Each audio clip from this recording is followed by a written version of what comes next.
Saya berikan sebuah pesan sederhana, hidup di hadapan El Shaddai. Ya, itu adalah salah satu nama kenamaan Tuhan di Perjanjian Lama. Banyak orang sih bingung kadang-kadang artinya apa. Kita sering menyanyikan, ada juga lagunya. Tapi kita kurang mengerti memahami arti di balik nama itu. Tapi jangan aneh-aneh loh ya. Tujuan kita bukan untuk berdebat, lalu gonta-ganti nama Allah. Enggak. Yang penting hanya satu, kita mengenal pribadinya lewat Yesus Kristus. Udah, Tuhan Yesus Kristus itulah cermin kemuliaan Allah yang sempurna.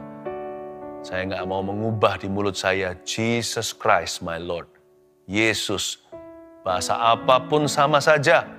Bahasa Chinese-nya Chu Yesu. Pokoknya Yesus pokoknya. Tapi kita perlu belajar juga, karena waktu kita mengenali nama-nama Tuhan di Perjanjian Lama itu, kita juga akan mengenali karakternya.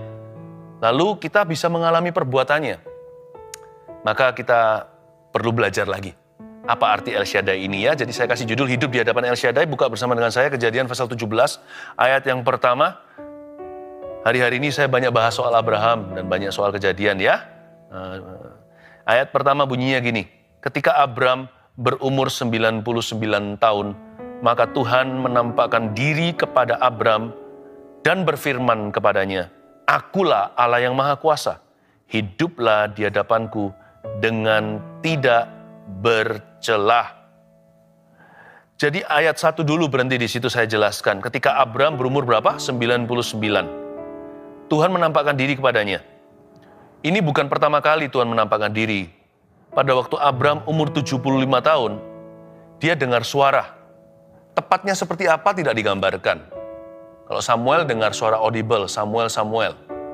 Tapi kalau Abraham, dia itu tahu Tuhan memanggilnya. Jadi waktu dia sudah jadi kakek-kakek tua, dia meninggalkan Haran, meninggalkan tempat atau kampung halamannya. When he was 75 years old. Sekarang dia udah umur 99. Jadi ini kejadiannya setelah itu, setelah Haran. Dan Abraham pada waktu ini sudah punya satu anak, tapi bukan putra perjanjian. Ismail namanya, waktu dia umur 86 tahun, lewat hubungannya dengan Hagar, lahirlah Ismail. Lalu sebelum hari ini, di ayat pertama, Tuhan menampakkan diri, terakhir kali Tuhan bersuara dalam hidupnya Abraham ini adalah 13 tahun yang lalu. Ya, persis di pasal sebelumnya ketika Tuhan berfirman kepadanya. Itu pasal sebelumnya, dua pasal sebelumnya, pasal 15 dan pasal 17 itu ada perbedaan 13 tahun.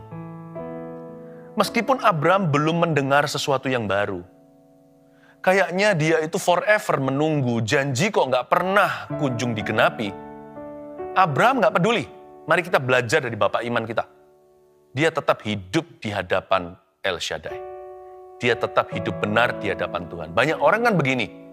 Kalau dia menunggu nggak datang-datang.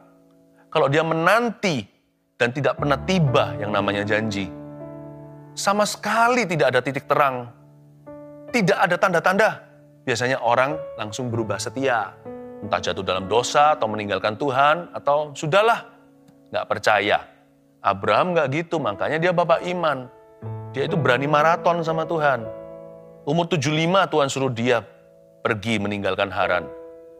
86 sebuah kesalahan, muncul Ismail.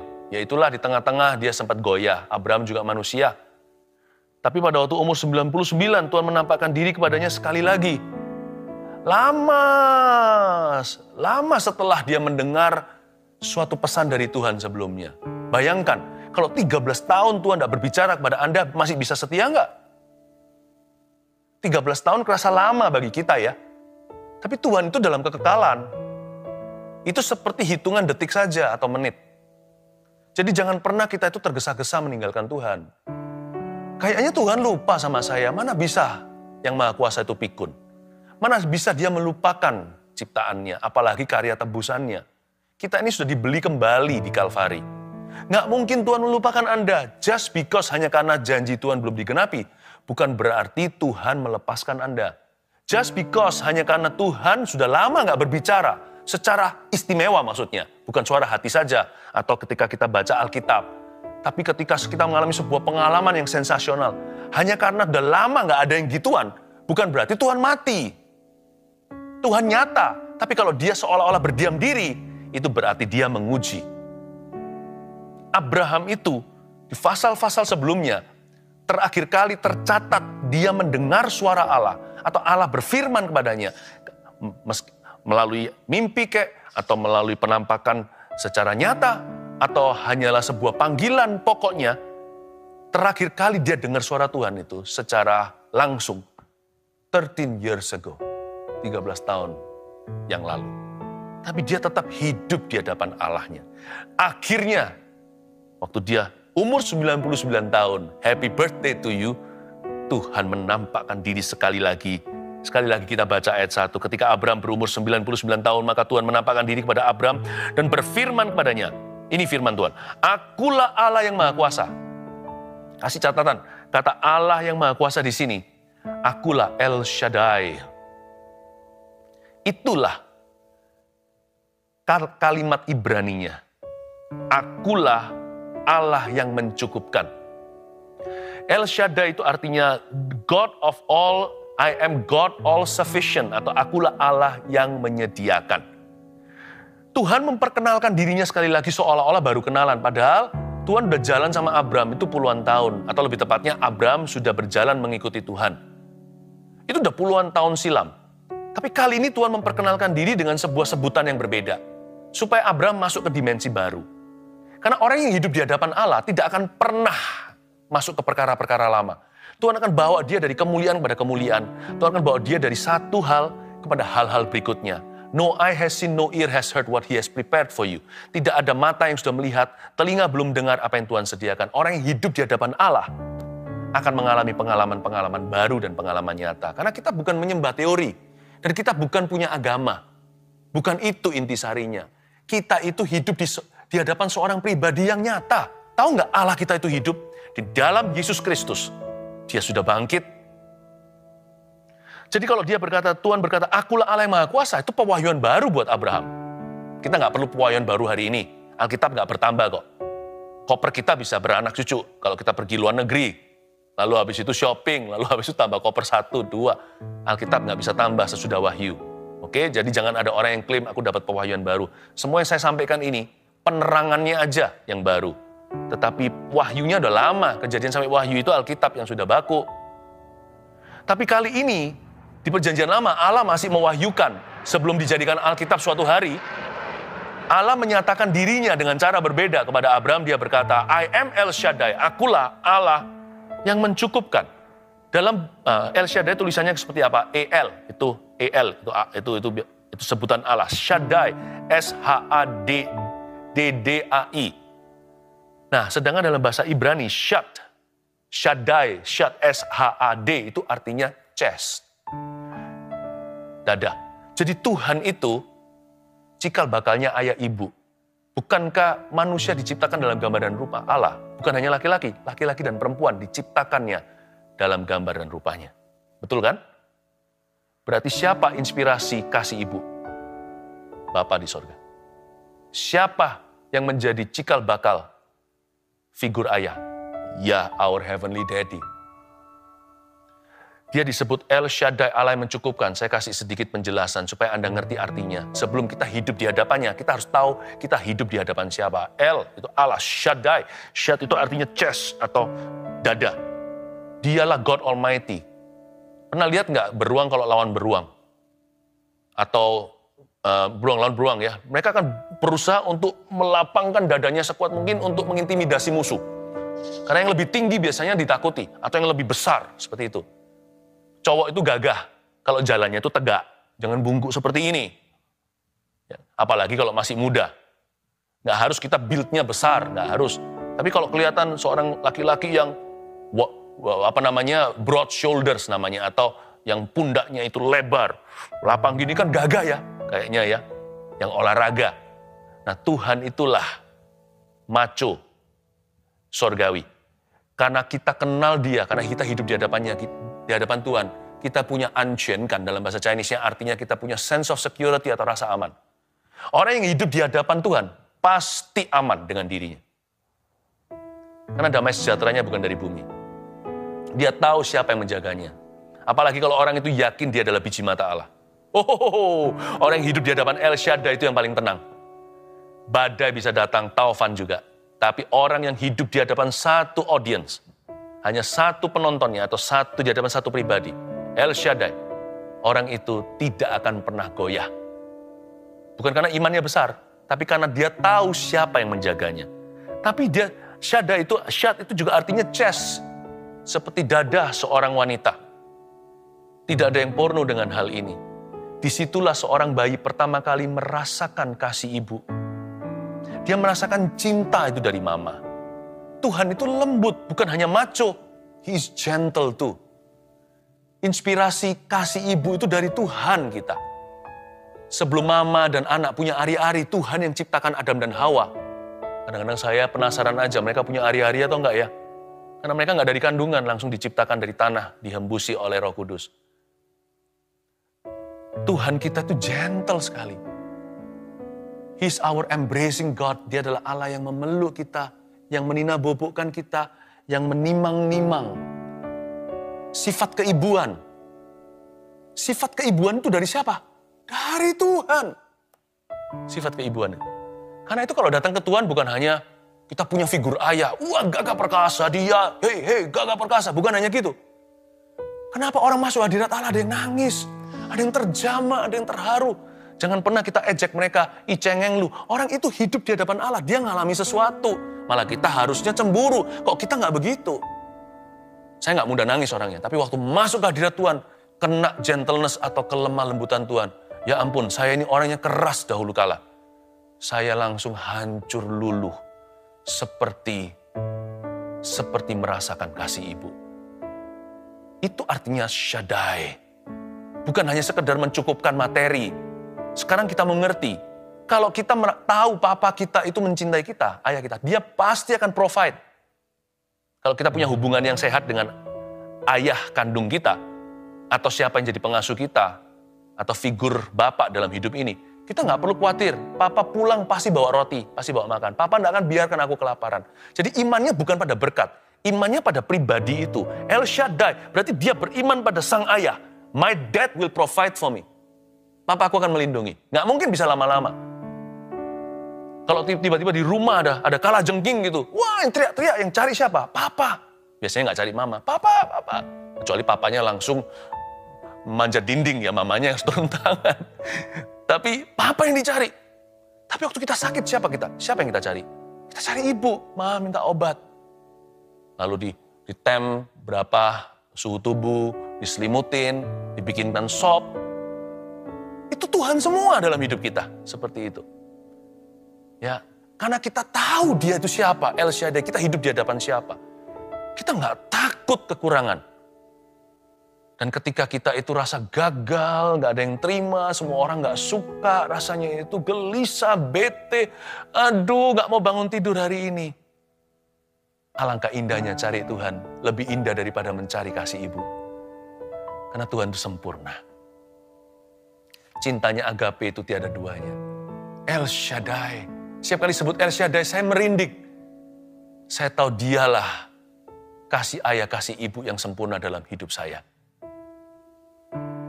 Tuhan itu seperti itu. Makanya saya nggak takut kekurangan. Karena saya tahu Bapakku.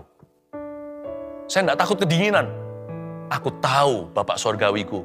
Inspirasi kasih ibu. Oh haleluya. Lalu Tuhan berkata, akulah Allah yang Maha Kuasa. I am El Shaddai. Lalu Tuhan langsung kasih PR sama Abraham. Hiduplah di hadapanku dengan tidak bercela, ayat 1. Ini dahsyat loh. Setelah Tuhan mewahyukan dirinya, Tuhan langsung kasih tahu ekspektasinya. Tuhan berkata, akulah Allah yang Maha Kuasa, akulah El Shaddai. Now sekarang, hiduplah di hadapanku ya dengan tidak bercela. Aku nggak mau kamu main agama-agamaan. Gitulah kira-kira Tuhan ngomong sama Abraham. Aku mau hubungan yang real. Real relationship. Religions don't amuse God. Agama tidak membuat dia terpesona. Hati yang mencari dia. Itu yang menawan hati Tuhan. Tapi Tuhan berkata gini, hiduplah di hadapanku dengan tidak bercela. Kata dengan tidak bercela di sini. Tidak bercela di sini artinya bukan hanya blameless atau nggak ada cacat. Siapa sih bisa hidup tanpa cacat celah? Buktinya Abraham juga ada. Contohnya Hagar. Dia nggak percaya. Tuhan nggak suruh. Jadi nggak bercela itu nggak ada. Tapi kata dengan tidak bercela itu artinya apa dalam bahasa aslinya? Artinya whole. W-H-O-L-E bahasa Inggrisnya artinya lengkap penuh. Dengan kata lain Tuhan berkata begini, Abraham, akulah El Shaddai-mu. Hiduplah di hadapanku dengan tidak bercela artinya I want all of you. All of you. I want all of you. All of you ini bukan beberapa orang, 5 orang. Abraham 1 orang doang. I want the entire you. Aku mau Abraham seluruh. Jangan kasih Tuhan setengah. Oh Tuhan, area hidup ini boleh, area yang itu nggak aku kasih ke Tuhan ya, sorry. Nggak bisa begitu. Tuhan berkata kepada kita, hiduplah dengan tidak bercela itu artinya, bukan berarti kita nggak pernah berbuat salah. Dengan tidak bercela itu artinya, berikan hidupmu seluruhnya kepadanya. Jangan setengah hati. Dan banyak orang di dunia ini hanya memberikan Tuhan ilmu agama. Agama boleh, bisnis. Oh kalau Tuhan ya boleh lah kalau kita bicara soal doa. Pacaran itu biologi. Keputusanku. Ya iman. Tapi kalau orang itu keterlaluan, ya saya balas lah. Nggak masuk akal itu, tampar pipi kanan, kasih pipi kiri. Kita nggak memahami maksud Allah di balik itu. Kita langsung hakimi, oh nggak mungkin itu bisa. Kalau kita mengerti maksudnya, kita tahu bahwa itu untuk kebaikan kita. Bukan kebaikan orang itu yang kita tidak balas atau yang kita ingin balas. Bukan, itu kebaikanmu. Hiduplah di hadapan El Shaddai, jangan seperti Bagal atau jangan seperti keledai. Mari saya ajak kita untuk mengerti ini. Hiduplah di hadapanku dengan tidak bercela, itu bukan berarti tuntutan untuk sempurna. Itu berarti I want all of you. Jangan kasih sebagian dari dirimu. Aku mau seluruhnya dari dirimu. Aku mau seluruh hatimu, tubuh, jiwa, rohku. Ku serahkan kepadamu. Aduh, kalau saya serahkan ke Tuhan gimana? Nanti, kalau saya serahkan ke Tuhan nanti diambil semua. Belum serahkan udah curiga. Belum percaya sudah menuduh. Nggak boleh begitu. Serahkan ke Tuhan. Masa orang yang menyerahkan nyawanya akan kehilangan nyawanya? Bukankah Tuhan berkata, barang siapa menyerahkan nyawanya untuk aku, untuk firman-Ku, untuk Injil, dia justru akan memperolehnya, tapi barang siapa mempertahankan nyawanya, dia justru kehilangan nyawanya. Saya serahkan hidup saya semuanya kepada Tuhan, bukan karena demi jadi pendeta.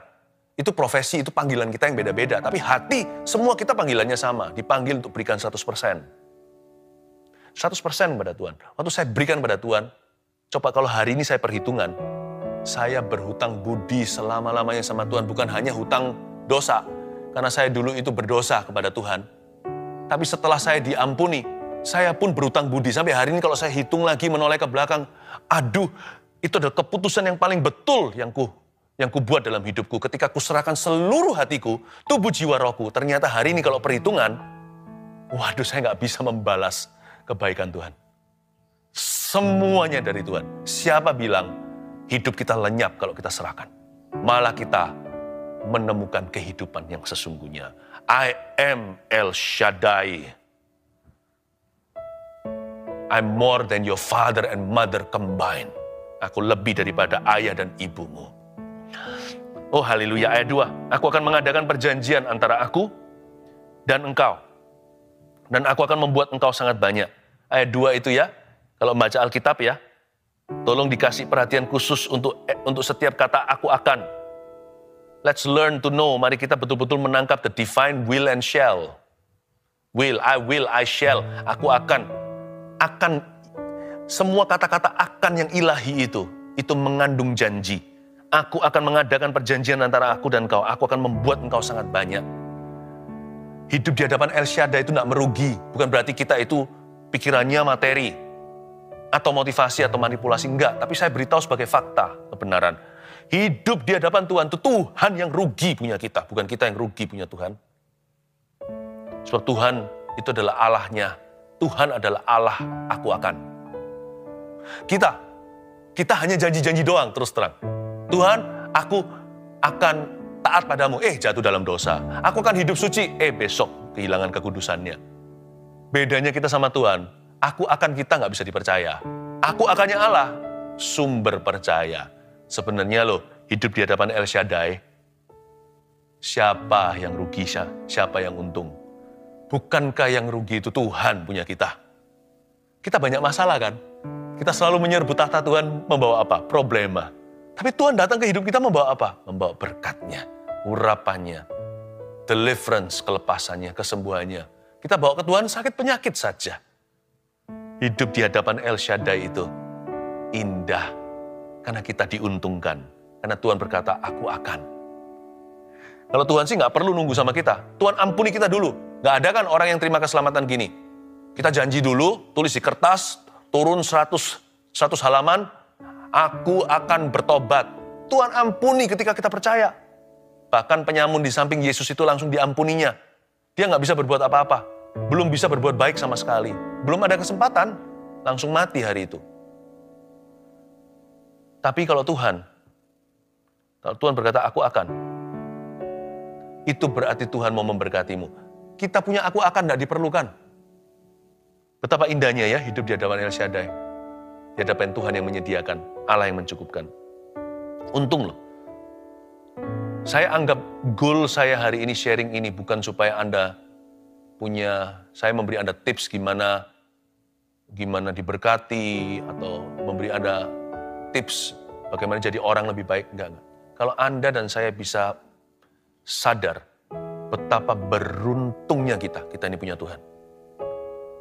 Sudah cukup tercapai sudah tujuan daripada sharing ini.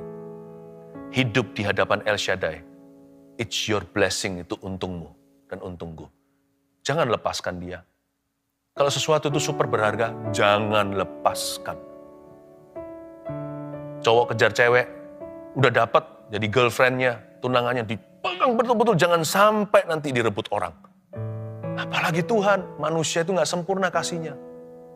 Manusia itu juga akan menua. Tapi Tuhan yang kekal itu jangan dilepaskan. Jangan dikit-dikit ngancam meninggalkan Tuhan. Hidup di hadapan El Shaddai itu adalah posisi privilege atau sebuah kedudukan istimewa. Please jangan lepaskan sampai kapanpun. Catat ini, jangan lepaskan sampai mati. Itulah hartamu sesungguhnya. Ayat 3, lalu sujudlah Abram dan Allah berfirman kepadanya, dari pihakku, inilah perjanjianku dengan engkau. Engkau akan menjadi bapa sejumlah besar bangsa. Karena itu namamu bukan lagi Abram, melainkan Abraham, karena engkau telah kutetapkan menjadi bapa sejumlah besar bangsa. Ayat 4, dari pihakku. Sebuah perjanjian itu kan dua sisi. Dari sisinya Tuhan nih, dari pihak saya kata Tuhan, inilah perjanjianku dengan engkau. Engkau akan menjadi bla bla bla. Ya. Lalu lihat ayat 6. Aku akan membuat engkau beranak cucu sangat banyak. Engkau akan kubuat menjadi bangsa-bangsa. Dan daripadamu, garis bawah ini, akan berasal raja-raja. Kenapa digaris bawahi? Karena ini pertama kali muncul di kitab Kejadian di Alkitab. Daripadamu akan berasal raja-raja. Sebelumnya, Abram hanya menerima janji soal keturunan, bahwa dia akan punya seorang anak. Atau plus satu lagi, Tuhan berjanji memberi dia tanah perjanjian atau sebuah negeri. Belum pernah terucapkan, dari keturunan Abraham akan berasal raja-raja. Maksud saya apa? Kalau kita itu berani menanti dengan setia, nanti janji Tuhan itu digenapi dengan bunga-bunganya. Tuhan itu gak pernah berutang sama manusia. Sekarang sama Tuhan di-upgrade. Ya, kalau di ekonomi gak mengeluh, nanti di-upgrade sama Tuhan ke level berikutnya. Sekarang muncul kata akan berasal raja-raja, saya dapatkan sebelum pasal 17, gak ada.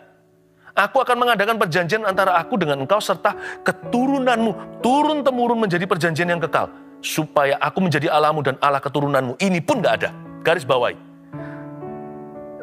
Perjanjian antara aku dan engkau serta keturunanmu turun-temurun menjadi perjanjian yang kekal itu gak pernah ada bunyi begitu sebelum pasal 17.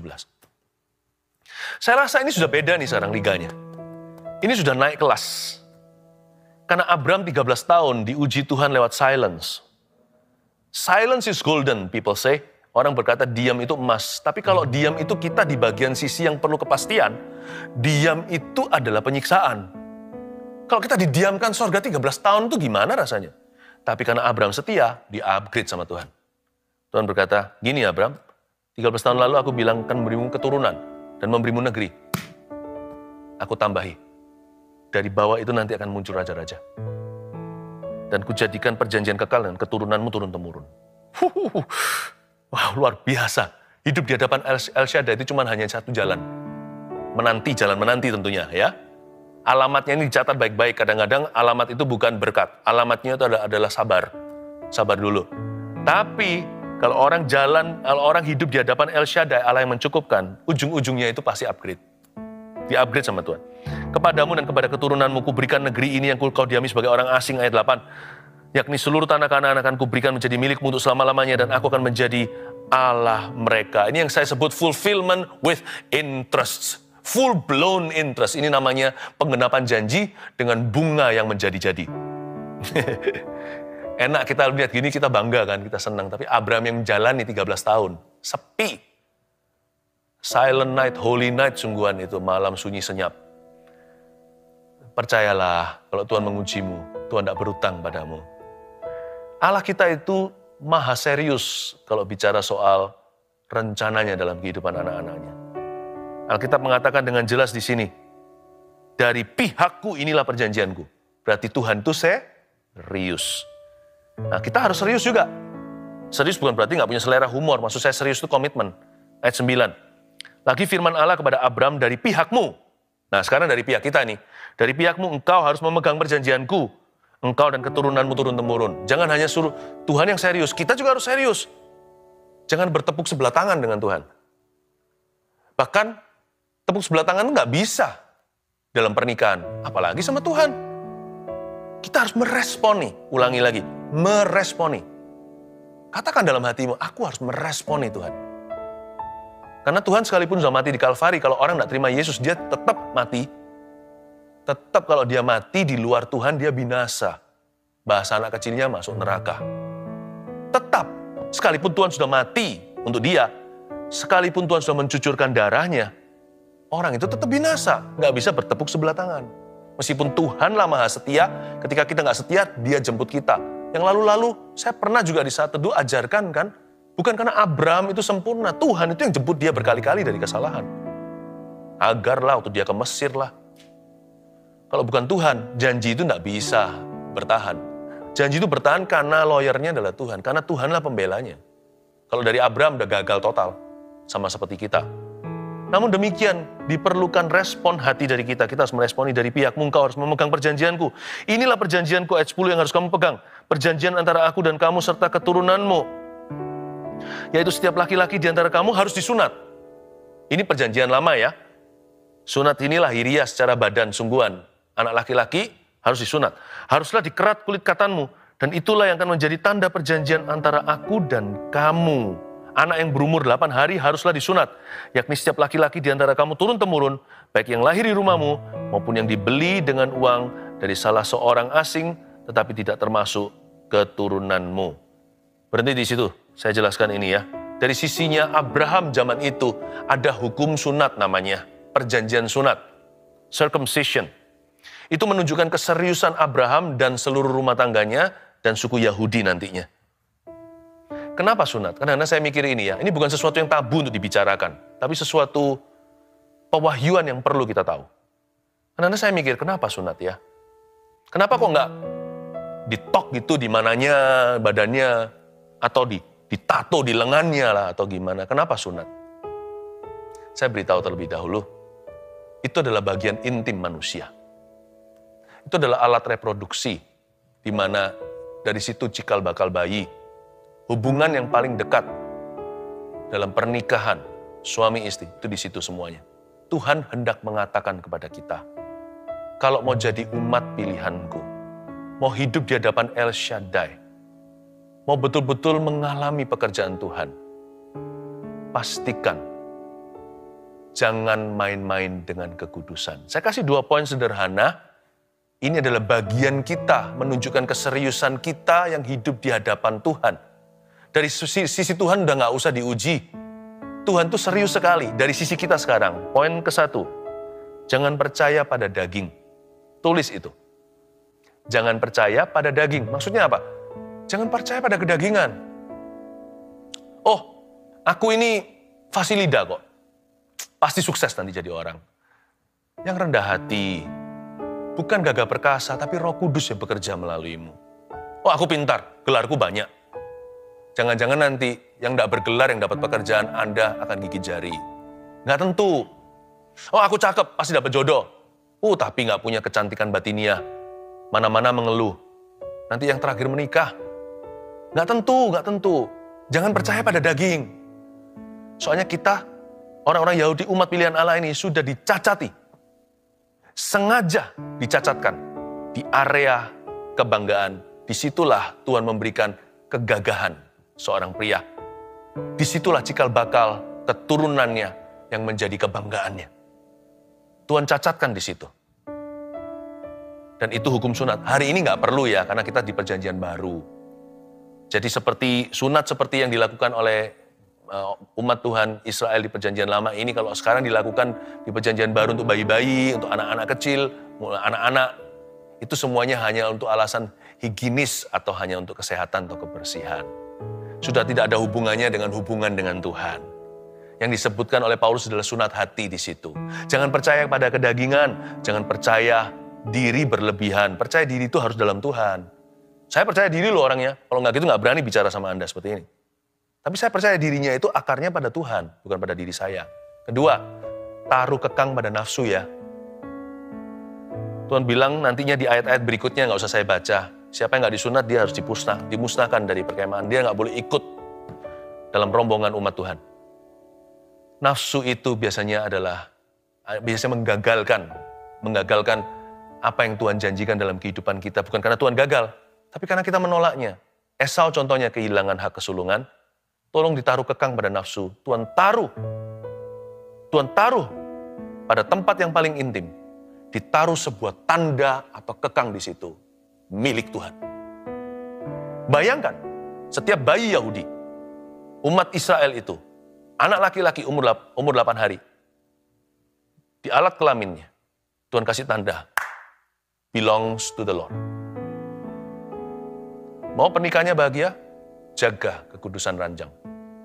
Mau masa depan Anda pasti, hayang bujangan? Jaga kesucian, jangan ikut dengan cara dunia. Tuhan taruh di tempat yang intim. Di situ harus ada tanda, you belong to Him. Anda milik Dia. Amin. Dengan ini saya selesai ya. Hidup di hadapan El Shaddai itu ternyata ada harga yang dibayar. Tiada lain adalah ketaatan dan kekudusan. Ya, jadi minta sama Tuhan kemenangan di area itu. Dan Tuhan itu baik ya. Saya kasih sedikit tambahan satu informasi aja betapa baiknya Tuhan itu. El Shaddai itu betul-betul lebih daripada ayah dan ibu kita. Anak yang berumur 8 hari yang disunat. Kenapa 8 hari? Tahu nggak? Blood clotting agent seperti vitamin K itu baru jadi di hari ke-7 bayi. Jadi kalau disunat sebelum itu, kemungkinan pendarahan. Tuhan itu make sense, masuk akal. Hari ke-8. Puji Tuhan. Tuhan itu serahkan, Tuhan itu sedemikian rupa serius, caringnya, baiknya kepada kita. Hidup di hadapan El Shaddai, tidak usah takut, karena Tuhan yang menjaga kita. Tuhan punya rencana. Rencananya indah. Dia ingin memakai hidupmu. Please jaga kekudusan, Roh Kudus akan bantu. Haleluya.